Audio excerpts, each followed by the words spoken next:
We are getting ready for the pancake on the Blackstone griddle extravaganza. I cannot wait. The last one didn't turn out the way I wanted it because we ran out of gas. It just did not turn out the way I wanted. Alright, there's a nice smooth consistency so it runs right off. That's what you're looking for. I had to add a little bit more buttermilk. This recipe calls for regular milk. I wanted to make it out of buttermilk, so I had to add a little bit more to get that nice consistency we needed. Alright, let's head outside. First thing we got to do is put a little butter on the grill. And really oil it up this time with the butter. I got this grill on low, really low. That's as low as she'll go, all the way across. Matter of fact, I don't even think I'm going to need this last two burners. I'll just turn off these two burners here. We don't need those. Yeah, we'll put a little bit more butter on there. I'm going to let my daughter, she has nothing to do. She never has anything to do.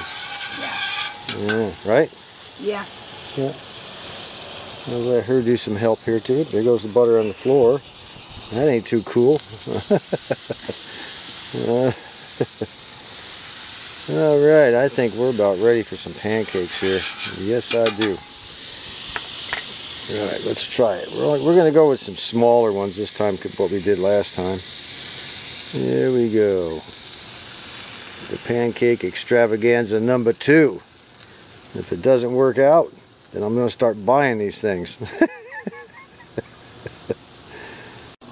Alright, they're a little bit darker than I wanted because I haven't quite got the hang of this grill. Pick this up and hold that. And I'll go ahead and let's see what the other side looks like. The other side's not too bad. The ones on the back left. I think they look pretty good. What do you think? Huh? Alright, they're a little bit darker, but like I said, I haven't quite got the hang of the grill yet.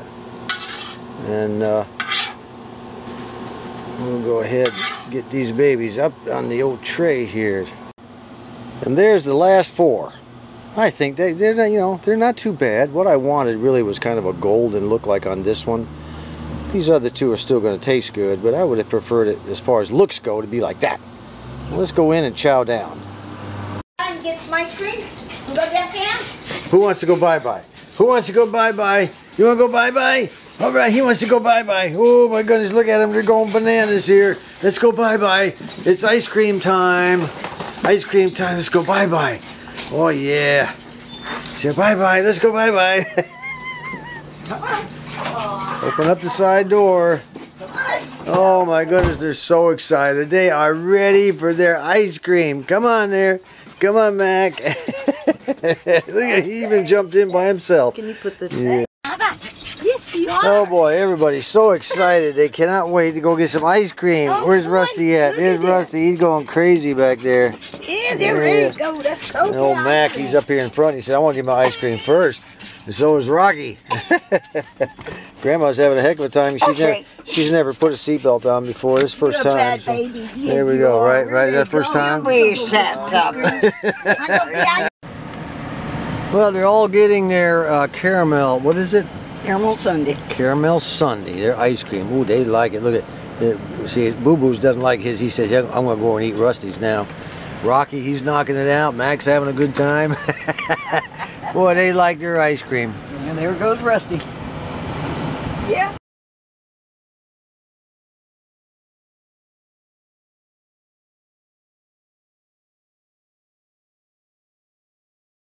An acorn squash. Big sucker. And I'm getting ready to split it down the middle. You got to be real careful when you do your initial cut on this thing because it'll rock on you. You got to be real careful. Now I scrape out the seeds with this spoon. We're going to put them on this plate and get rid of them. Now we cut the opposite side. I'll just, shave it off just a little bit flat so it'll sit on this pan. Just like that. This is how much I cut off. Just a little thin sliver. Now we'll do the same thing to the other one. Now we take a knife and we cut some lines going this way and some lines going this way down into the squash. Here, about every 1/4 inch apart, whatever. Just like that. We're going to cut it way down into the bottom too and bring it up just like that. So let's do that. With the cuts made, we take a little orange juice. You're supposed to, like, some people say, well, get freshly squeezed. Yeah, right. I'm going to run out and buy fresh oranges just for this little thing. No, this is Minute Maid orange juice, and you pour it in there. I don't have a brush to brush it on with, so I might be able to just kind of do this number. What was that? Computer. Huh? Computer. My computer made that noise? What are you doing to it over there? The orange juice has been slathered around really good. I think I'll just kind of pour off a little excess here. I don't want to have too much. We don't need to have it bubble away. What we're going to do is put this in the oven, a preheated oven to 400 degrees, and we're going to cook these things for 30 minutes. Yeah, the 30 minutes is up. Now we need to take it out. Alright, they're out of the oven. There's liquid in the bottom. You need to pour that off. You don't want that liquid there. Pour it off. Here we have brown sugar, log cabin maple syrup. I went out and bought the all natural kind, okay? Light brown sugar. You can use dark if you want. Light works real good. And log cabin syrup, and I have some melted butter. Come on, camera, focus in here. There we go. I've got some melted butter. And mixed it all up. We're going to let it boil for a few minutes, and then we're going to pour it over the top of the squash. Alright, I have mixed more than I need, as you can see, but you know something? I don't care. You're supposed to put this on with, like, you know, one of those brushes, which I do not have, unfortunately. But what I'm going to do is just leave it in there. I'm going to let it cook in there. I don't care. We'll just, when I'm all done, it'll be some in the bottom again, and we'll just pour it all over there, because it has to go back in the oven now for 40 more minutes at 400 degrees. She is ready. The countdown is at 0. Let's get him out of there. I think I'm going to go ahead and add my own little touches to this thing. You know, I'm going to sprinkle a little bit of powdered sugar on it. I think that'll really make it top off good. That's what I want to do. Just a little bit of powdered sugar down in there. I think that'll be really nice. Well, the verdict is in. Wifey says she's not too keen on it. She said it seems like it might be lacking something, like maybe salt. I don't know. She wasn't sure. What is it? Salt. And then Grandma, she's over here. She's just kind of making faces while she eats it. I don't know. I tasted it. I didn't think it tasted bad at all. It has a nice maple flavor to it. We've come up with something. We think maybe I should not have used that log cabin natural maple syrup. Wifey thinks I should have tried that dark Cairo syrup. What do you think, Grandma? You think that would have been better? A heavier, darker, thicker syrup? Could have. It could be. Could have. I like her decisive answers. Next time we'll try Cairo syrup with it. Or Cairo, as they say down here in Arkansas. And peanut butter. No peanut butter, sorry. No, I want peanut butter on it. You can do it. After I cook it, you can do peanut butter. Look what Wifey bought me. It's a Farberware deep fryer. Alright. We just got a large basket, a couple of small baskets with detachable handles. And this entire thing comes apart where you can wash it. You just remove the top, and everything else comes apart where you can put it in the dishwasher and wash it. You don't have to have all that gooky crap on the inside of your on the inside of your deep fryer. See, this thing comes right off of here like so. It just comes right up out of a couple of grooves on the back, and everything else comes apart. The inside comes out of the outside. Just put it in the old dishwasher. Now you can't wash this part right here. Can't wash the element part, but everything else can be put in the dishwasher. Is that cool or not? I like that. The problem is, well, you know, come on, focus, baby, focus. There we go. The problem is, what do I do with this thing?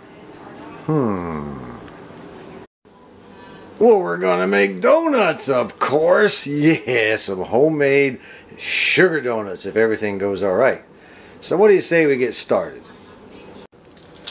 The recipe calls for 1/4 cup of water that's 110 degrees. Now, how am I supposed to figure out what's 110 degrees? It doesn't feel like 110 degrees. Let me see. Let me see if the problem is, we're going to be putting yeast in this thing. And if we make it too hot, the yeast will die, you know. You can't, because yeast is actually a living organism. Man, I'll tell you what, that feels hotter than 110 degrees. We better cool it down here a little bit. This is very difficult. 110 degrees. Oh, that feels like 110 degrees. I'll just swag it. Here we go. Alright. Yeah, I think that's 110 degrees. There we go. Alright, now it says you're supposed to take 2 teaspoons of yeast and put in here. Now these packages each contain 2 1/4 teaspoons. Am I going to quibble over 1/4 of a teaspoon? No, I am not. And then it says to take a tablespoon of sugar. Let me get the tablespoon of sugar here. Yeah, that's about a tablespoon. We'll put it in there like that. And then it says mix that mess together like so. Pour it in a bowl. I guess it'd be better to mix it together, wouldn't it? Yeah, it would. Anyway, put it in a bowl, mix it together, and then just set it aside. 2 tablespoons of yeast, 1/4 cup of water at 110 degrees, and a tablespoon of sugar. Well, anybody can do that. Anybody. Okay, let's just set it aside now. Alright, part 2. We're going to add 3 1/2 cups of all-purpose flour. You remember, for those of you who follow my videos, we used bread flour last time, but this time we're going to use all-purpose. 3 1/2 cups. Then I need to add more sugar and some salt. Okay, let's get the 3 1/2 cups in here. And now comes a teaspoon of salt and a 1/2 cup of sugar. Man, anybody could do that too. That's a piece of cake there. Now it says you just got to mix it all up. So let me give it a good mix, okay? Alright, we're almost ready to make dough. Now that I've got everything mixed, I'm going to create a hole in the center. I'm going to put in 2 eggs. Yes, anybody can crack an egg. I'm going to put in 1/4 cup of, or 1/2 cup, I'm sorry, 1/2 cup of warm milk. I just put it in the microwave and warmed it up. Remember, don't make it hot. It'll kill the yeast. Next thing I got to do is pour this, I have 4 teaspoons of butter. It has lines on there. All I had to do was cut it with a knife. 4 teaspoons. And then our yeast mixture, which is nice and foamy. Look at that. Yeah. After sitting 5 or 10 minutes over there in a warm area, it got nice and foamy. And that's what you want. Now, I've never made donuts before. This is my first time. I have no idea how they're going to turn out. But I will tell you this. I do not like heavy cake donuts. I don't like those. I like the airy, fluffy kind like they sell at Shipley's or Krispy Kreme, you know. Those old big old heavy cake kind, you know, like you buy in Walmart or whatnot. Forget it. Don't even want them near me. So let me go ahead and get the butter in there, and then we'll pour in the yeast in there. And then we got to fire up the old mixer. Alright, what I really need is a stand mixer for this. I'm thinking about getting one of those KitchenAid stand mixers. I think it's called Artisan. I like that one. And cause I like it because it has a nice handle on the side of the stainless steel bowl. Incidentally, I had switched everything from the white plastic bowl to the stainless steel, as you can notice. So meanwhile, we'll have to use Wifey's really cool little mixer. I'm going to put it on number 2, and we're going to mix slowly. Let's see here. Well, we may have to take it down 1 notch here. You don't want it to be too fast. Alright, it has been thoroughly mixed, and then about the last minute or so, I had to mix it with one of these, finish mixing with one of these spatula things, okay? Because the mixer I had, it did not, you know, we weren't using what's called a dough hook, and it's not a stand mixer. A stand mixer would have mixed it all up, but anyway, it's good to go. We're going to go ahead and sprinkle some flour on this thing, and then I've got to knead it for about, I don't know, 5-10 minutes. I'm going to knead it into a ball, and then we're going to let it set for at least an hour and swell up and proof. And then I guess we'll roll it out on this board here. We'll cut a few donuts and let them sit for a little while longer after they're cut. And then we'll try out our new deep fryer. Yeah. So let me go ahead and roll this thing around the flour and knead it. And maybe we'll get about a dozen donuts out of it. I don't know. I plan to roll it out about, I've seen I've seen YouTube videos where they roll it out to a ½ inch thick and to a $1/4 of an inch thick, and I saw one the other day to 3/8. It's about 3/8 of an inch. Give me a break. So what I'm going to do is I'm going to try making donuts with the dough rolled out to a ½ inch thick and then a $1/4 inch thick, and see which ones turn out the best, look the best, and maybe even taste the best. I don't know. So let me go ahead and get this into a ball. I kneaded it for about 7 or 8 minutes and got it into a nice ball. You know, I've kind of folded it under on all the sides and kind of formed it into a ball. Now I'm going to put it in that bowl right there. We're going to cover it with plastic and let it sit for about an hour while I have a cup of coffee. Now, had I used bread flour with this instead of all-purpose, I would not have had to worry about, you know, kneading it. I would have just kind of mixed it up, stirred it up a little bit, formed it into a ball, and threw it in there. But the all-purpose flour makes us do that. Time's up. It's been a little over an hour. Let's see if our... Oh my goodness, our old dough did rise. Look at that. Ooh, yeah. I'm impressed. Alright. Well, what I'm going to do now is I'm going to go ahead and press it down. I'm going to get some of the air or the carbon dioxide, I think is what comes off that yeast. Alright, she's out and I flattened her down a little bit. I'm going to do this on this pastry mat. And then I'm going to, when we cut the donuts, we'll place them over here on this board with a piece of wax paper on it, okay?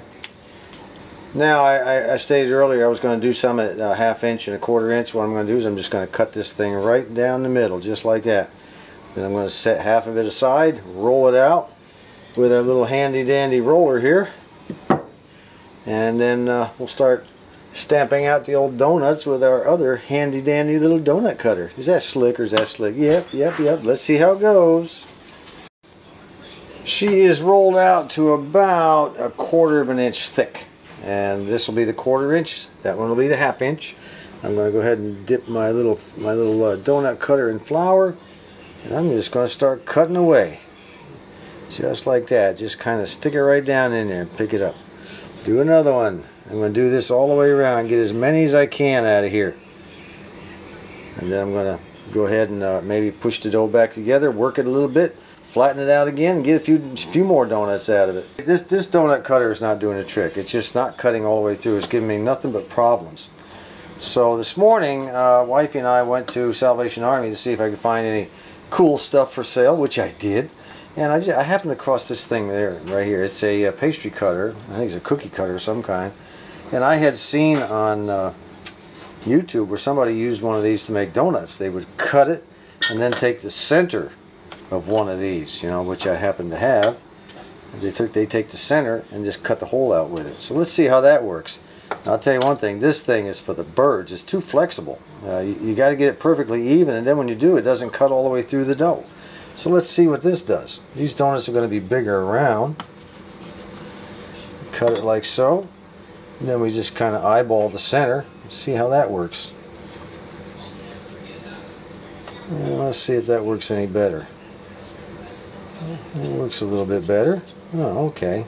Yeah, much better. Even though I didn't go all the way through the dough. There we go. Alright.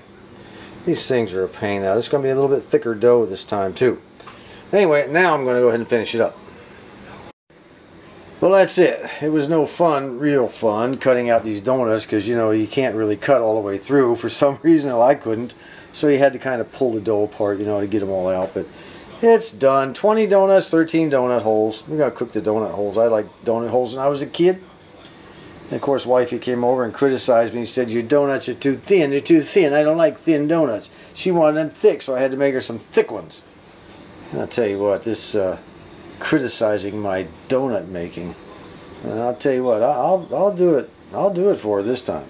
But if she ever does that again.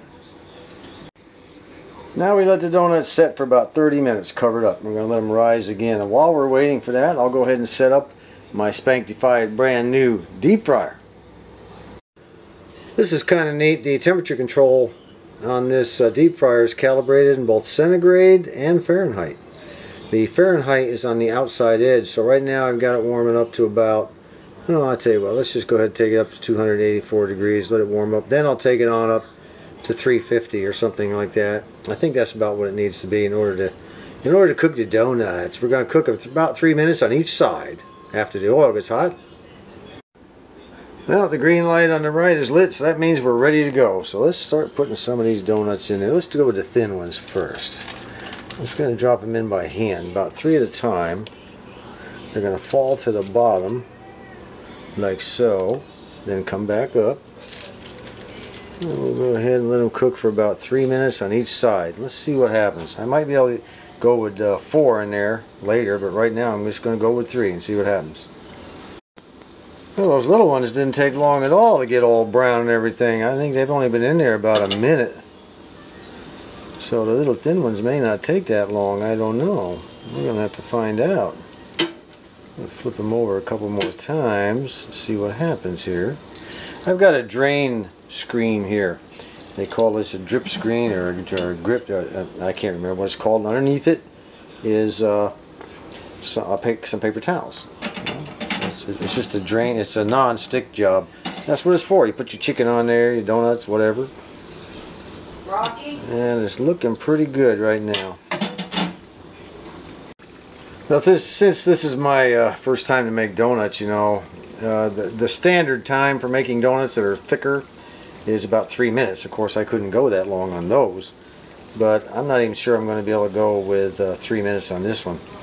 More like 1.5 minutes per side, and then flip them over. But you know, time will tell. Experimenting will tell, because I plan to make more of these donuts. I love homemade donuts. I'll tell you what, they're looking real good. Nice and brown. Boy, I like that. I want them crispy on the outside. Alright, let's go ahead and slather some of these babies in some powdered sugar. I'm going to do powdered sugar and granulated sugar. You're supposed to drench them, it says. Just drench them. Alright, let's put one there. Let's just do all of these in powdered sugar and see how they turn out before I put any more in there. If they're overly cooked or undercooked in the middle, wifey will tell me. Well, there we go. Taste test number 1. We'll see what the 2 experts say. Grandma? Just fine. How about the texture inside, honey? A lot of It's like a cake donut. yeah, it's like a little Krispy Kreme cake donut. But it's not heavy though, is it? Okay, good. I can go back and cook some more, as long as Grandma likes it. She's the big taste tester around here. Good. Well, that's it. I think they taste great, and the inside turned out to be well cooked. And it has more, you know, this thing Ethan pointed out that it has almost a funnel cake taste to it. You know, not really heavy, not really light, sort of in the middle. I think he's right. And you know, the last video I did, that I uploaded, I think it was the last, no, it was the one before that, I think. It was about the Spartan Model 67 radio. I finished it up finally. An old radio owl, you know, he says, "Oh, I'm glad you did a radio video finally instead of another cooking video." Well, you know, Al, party pooper. Let me take a bite here. Yep, definitely a party pooper. Until next time, everyone, this is John. Oops, we can't end it yet until we cook the donut holes. Yeah, we're going to cook all the donut holes. I love donut holes. And the next batch of donuts, I'm going to go ahead and, you know, drench them in regular old granulated sugar.